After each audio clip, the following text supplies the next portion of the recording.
Private school. जिल्हा परिषद. आम्हाला रोज शाळेत छान टिफिन खायला मिळतो. भात, फक्त भात. टरकरवाईचं पान फाडायचं, भात घ्यायचा, पोट भरतो भातच खायचा, फक्त भात. आम्हाला रोज शाळेत बॅग न्यायला जमते. झोऱ्या, बाजाराचा झोऱ्या. फक्त झोऱ्यात एक रफ बुक टाकायची आणि त्याच्यावर सगळ्या विषयाचं लिहायचं, फक्त झोऱ्या. आम्हाला शाळेचा युनिफॉर्म आणि बेल्ट सुद्धा आहे. करदुडा, करदुडा पॅन्डल लावायचा, 2 बटन खोलायचे आणि जे भेटल ते गणवेश.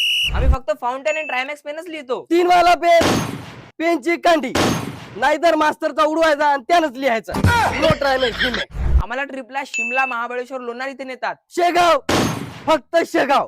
जनरल ट्रेनच्या डब्यात जायचं, धक्के खात जायचं, तिथे शेगावची कचोरी खायची आणि फिरून यायचं. शेगाव. आम्ही स्कूलला स्कूल बसने जातो. सायकल, दांडीची सायकल, कैची मारत मारत जायचं, एका सायकलवर 4 जण आणि डायरेक्ट शाळेत. नात करती काय, जिल्हा परिषद होय माय. आम्ही शाळेची सुट्टी फक्त 5 ला होते. दप्तर टाकलं की शाळेच्या भीतीवरून दप्तर टाकायचं, जही मनात आलं तरी जायचं. सुट्टी. आम्ही सेंड ऑफ बॉडीला खूप मोठे मोमेंट क्रिएट करतो, फोटो काढतो आणि बरेच काही. शाळेचा पंखा तोडून टाकतो, पंखा, दरवाजे, खिडक्या सगळं फोडतो, मास्तरला बी फोडतो. एकदा गेलं की शाळेत तोंडच दाखवत नाही.